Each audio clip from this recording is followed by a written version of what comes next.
Boom!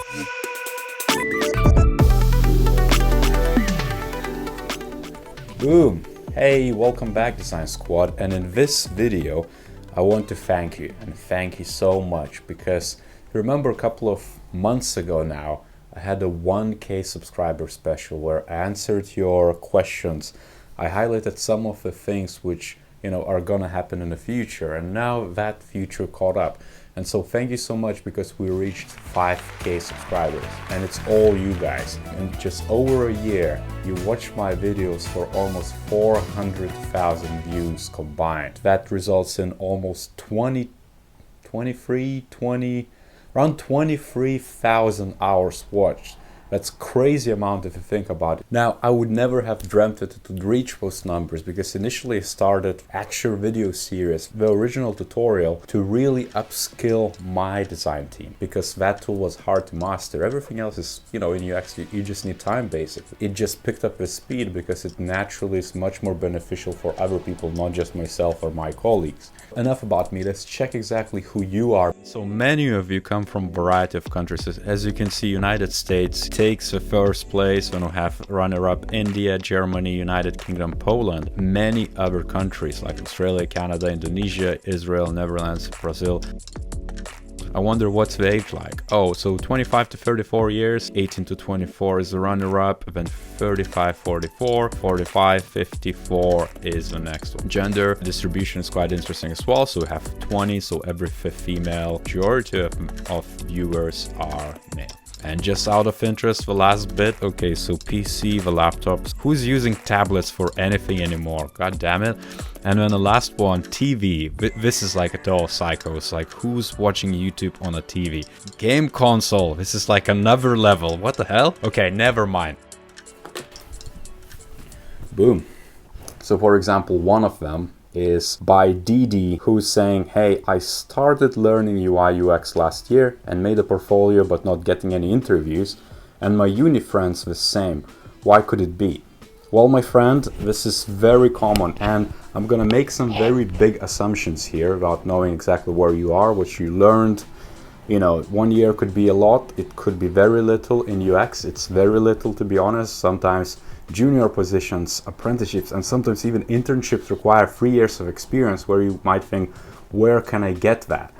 And so your cases from the uni, which are exploratory practice runs, are not really going to count as experience. Very low level, let's say internships, apprenticeships, are going to take you in for your subject, for your potential, but not really for the case studies. And so every designer, doesn't matter who you are, I recommend to invest extra time. Besides your curriculum activities in your studies, go out, help your friend, help your family member, help out local business, apply the UX, service design, customer experience design, product design, UI design, whatever skill set, and then produce portfolio and then start applying. Chances are whatever you have is either too high level, too junior, so it doesn't express the capability you have. Whoever reviews portfolio has to be like, I see that we have a good design thinking in place, design doing in place, and so they can actually deliver value. You can actually get paid for it. Start doing real life scenarios and producing at least 2 cases, maybe 3 cases, and try to think about the tangible outcomes. The businesses out there are going to look for very tangible bits. They might look for like mobile app design. They might look for maybe user research study.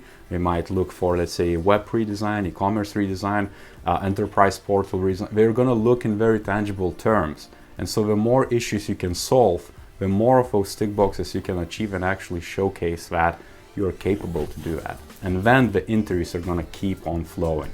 But you focus on doing the work and answering issues right now.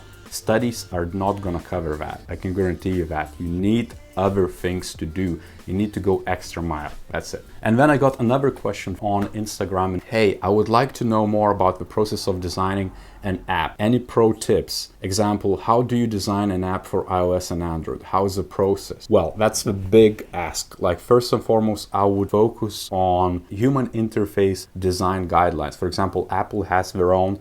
Google with Android has their material guidelines. spend a few days, a weekend or two mastering those, understanding those, and then you can almost immediately jump and design different apps because you have the key constraints, key rules in place, and easy to apply once you learn those. And after that, the experience are gonna drive your bits. Process-wise, if you just want to deliver a service or a product for your end users and you know it's an app, well, I would first explore which would be the minimal viable platform. Maybe start with iPhones, because if you take too much, you're never going to achieve it. Other than that, you need to ideate, prototype, validate with the users, and actually develop it if you know that it's worth the investment for developing. Next, as a lead UX designer, what are some performance goals to set for your employees? That's something I'm really interested right now and focusing right now. The key here, and I'm gonna bring in my side business here because I'm also a lifestyle transformation coach about nutrition, fitness, endurance, everything to do with bettering your health and body. My clientele is very different. Every client is different. And your employee, appraisee, junior, peer is gonna be very different. And so the key here is knowing that you cannot just take a blueprint, be it a career development, learning paths, skill sets every title has to have or something like that. It's gonna work on a very high level. However, different people respond to different triggers. Their motivations are very different. The conditions you need to set for them to develop are very, very different. The time frames are extremely variable. Some people might take 1 year to develop a certain skill. It could be communication, stakeholder management, workshop facilitation, things of that nature.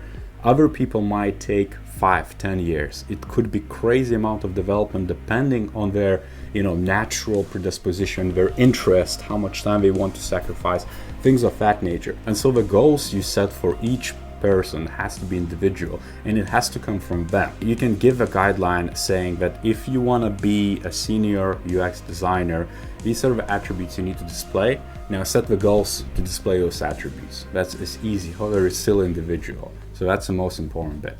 Next, how do I get started making an app?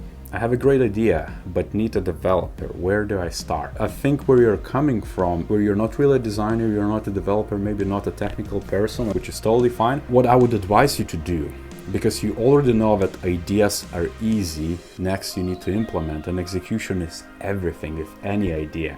It doesn't matter how great it is, it's how you actually put in place and apply it. And so I would recommend you to reach out to different networks, to your acquaintances, friends. Whoever is in tech, they don't have to be a developer. Maybe they're a designer, maybe a product manager, maybe they are an engineer or just a general techie. So they can tell you what it needs, or understanding how much budget you might need, how many people you might need, who are the people.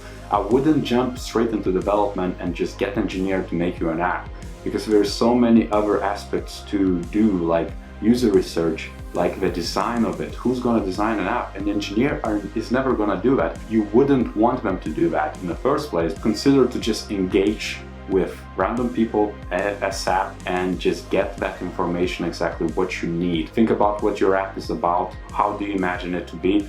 Because if it's just a brochureware, maybe embedded website with mapping capabilities, contact information, yada yada, could take a couple of days. It's a social network, a new Facebook.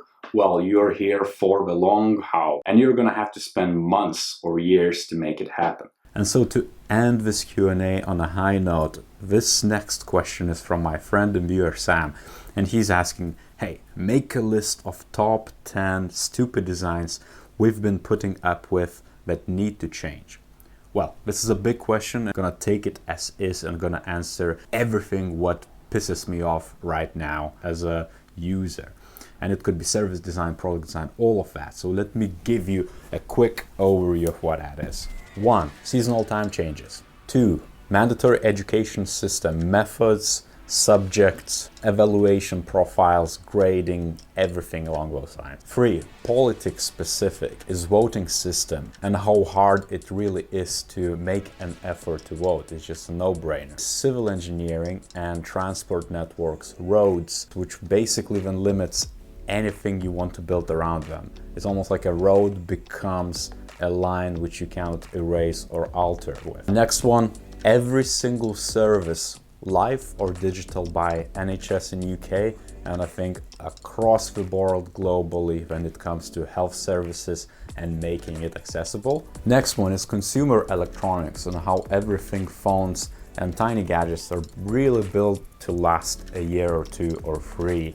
And if you're really frugal, you can live with it, but your experience degrades with time. Another one is dietary guidelines. It's just full of and convenient to have sick people around. Next one is more on product design and UI, and it's awful design changes, awful UX changes to services we take as a granted. For example, the new rollout Google search with fav icons and restructuring of the text, which makes it unusable on a desktop, or Netflix, which almost everybody has now in households in Western world at least, and their card and preview windows, and it's just clunky little madness. Every service, every app we use today has ads in it, and contextual ads and ads which pretend to be content so that the users are easier riled in to actually spend their money, which makes sense. We need to keep the services afloat, the apps afloat,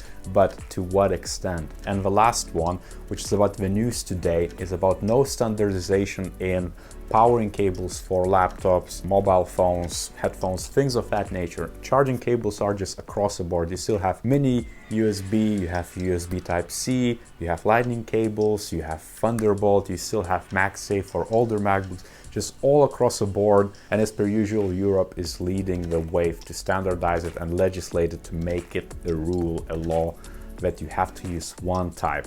Because one, it results in terrible user experience to switch from cable to cable, and two, it's just bad for environment, and we have so much crude metal, precious metals, as well as plastics laying in a landfill. And so that sums up my 10 pet peeves from designs which we have to deal with, or at least I have to deal with every day. And so this Q&A has been amazing. Thank you so much again, guys. 5K is a big milestone, and it's gonna keep me going. I have a massive backlog of videos coming up, from Axure to UX general improvements to design systems to anything you want me to cover. So if you have something in mind, leave a comment down below. On that note, thank you so much, stay tuned, and I'll see you next time.